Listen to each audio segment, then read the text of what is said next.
Hey guys, Mark from Gunpla Network. Today is the amazing unboxing of this Shin Musha Gundam that you see in front of you. Huge thanks to Gus from Side 7 Exports for sending this my way. We asked for it late last year, weren't sure we were going to get it because the pre-orders were sold out, but so excited. So this is the Sengoku no Jin Black large armor version. And it's basically a recolor of the Musha Gundam with, a few differences.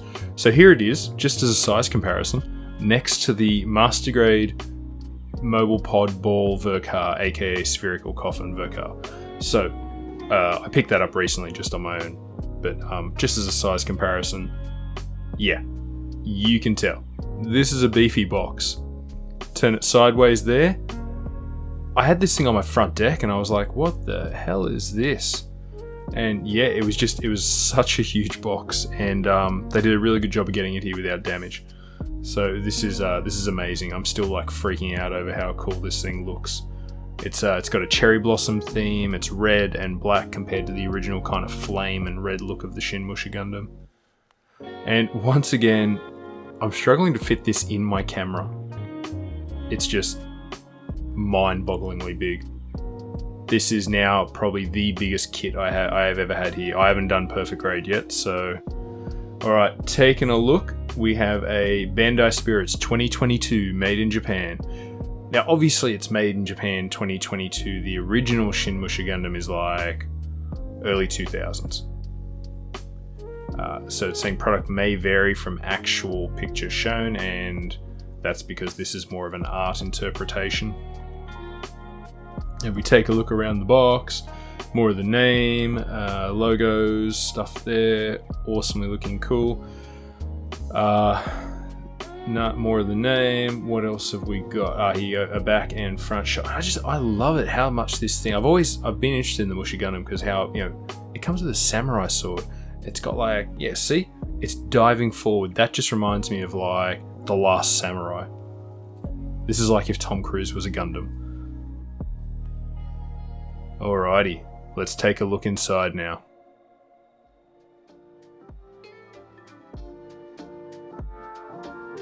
Okie dokie. Unfortunately, as with all older kits, and this is a recolor, you got stickers.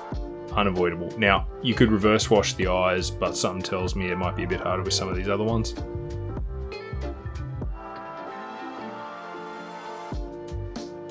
You then also get a sticker marking sheet, which I will probably avoid like COVID if I can. Not bad looking, just not a fan of stickers. And being all the metallic coating and stuff that this is, I'm probably not going to be using stickers where possible unless it's an absolutely essential color change.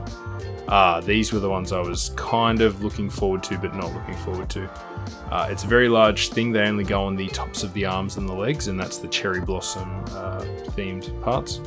Now you do get some dry rubs, and I think I may actually put some of these on because I've never done dry rubs before, so yeah, this is probably the kit to try it on, I guess.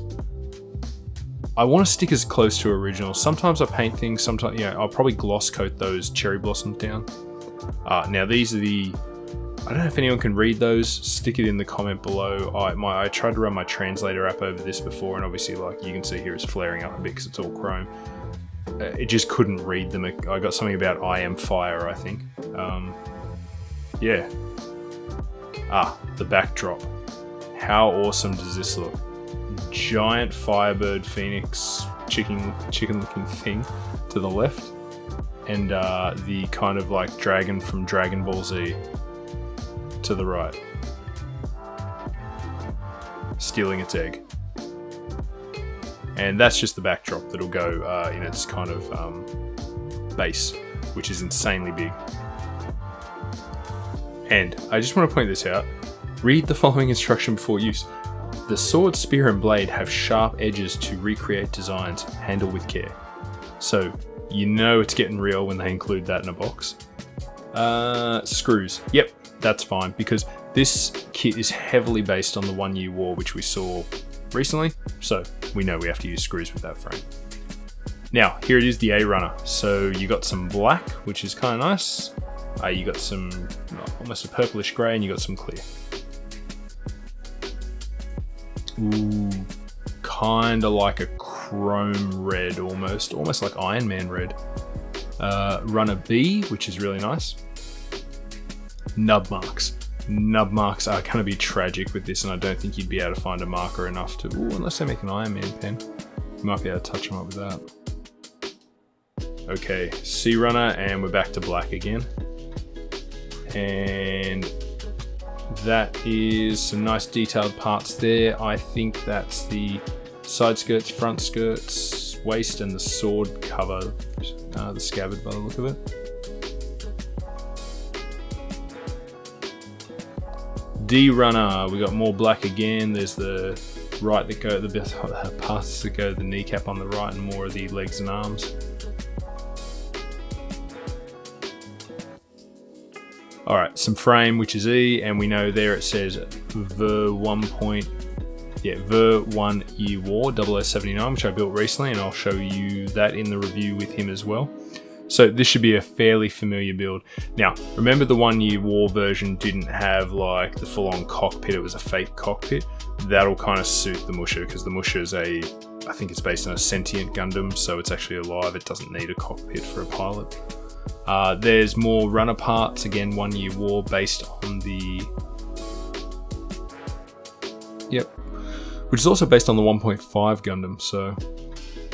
G, some nice kind of silver injected parts for armor over the frame, which is cool.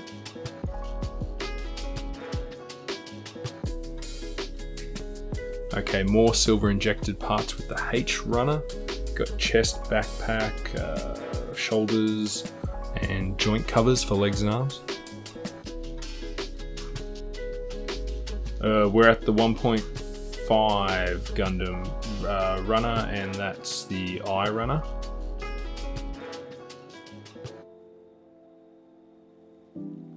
Alright, J runner. There we go. That's definitely the 1.5 and the 1 Year War, the almost real grade style runner, where you get a pain in the back to actually cut this out. It's very tight with your nippers, and you can make a mistake if you're not looking and cut things off that you do actually need, so be careful with that one. The red injected chrome kind of runner again. That's K this time, so there's some sword parts, chest parts, and weapon parts there, as well as the collar.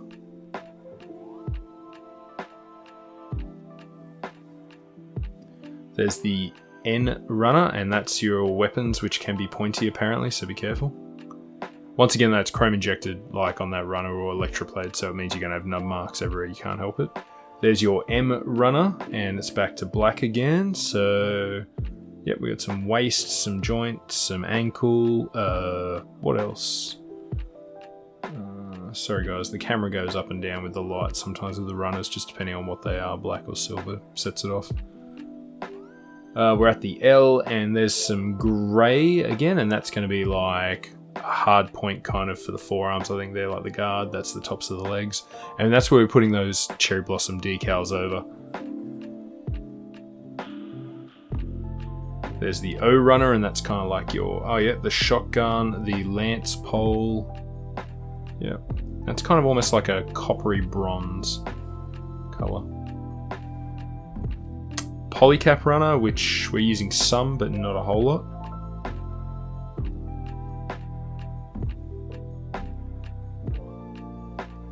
Now, you get two of these, BA5-B. Now, this would be just for Musha Gundams, like the Mark II, the original, this one. There was another very rare type one, I believe. And that's it. That's just purely for this, because it goes with this one, which is the mega huge base that goes on front here.